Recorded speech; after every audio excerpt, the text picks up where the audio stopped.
बांबू पीठ viper, नाकाड्या चापडा, green कलरचा अतिशय सुंदर असा साप सिंहगडावरती रात्री जाताना साधारण 2:30च्या सुमारास घाटामध्ये आडवा आला आणि निसर्गावरती अफाट प्रेम करणाऱ्या कार्यकर्त्यांच्या गाडीसमोर आल्यामुळे त्यांनी गाडी जागेवर थांबून त्याला काठीवरती घेऊन त्याची ही व्हिडिओ क्लिप्स लोकांना दाखवण्याकरता काढलेली आहे. ते क्लिप कितपत चांगली येईल माहीत नाही, पण शक्य तेवढा आम्ही प्रयत्न केलेला आहे. आणि पिल्लू आहे छोटंसं, अतिशय सुंदर असा साप. त्याच्या पोटावरचं पण कडेला डिझाईन अतिशय सुरेख दिसतंय, असा वेगळाच रंग आहे त्याला.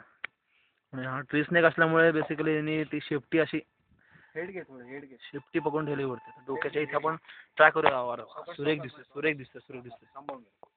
फार छान डोकं आहे त्याच्या. तुम्हाला जर दिसत असेल नीट तर त्याच्या नाकाच्या आणि डोळ्याच्या मध्ये पीट्स म्हणजे खड्डे आहेत, म्हणून त्याला पीट व्हायपर असं म्हणतात. आणि व्हायपर फॅमिलीत कुठली संवेदी?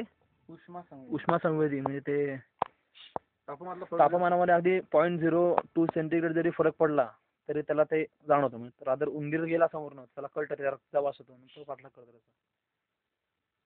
सुरेख साप आहे हा. आतापर्यंत सिंहगड व्हॅलीमधनं आम्ही घाटातनं वर जाताना आम्हाला अनेक वेळा दिसलेला आहे.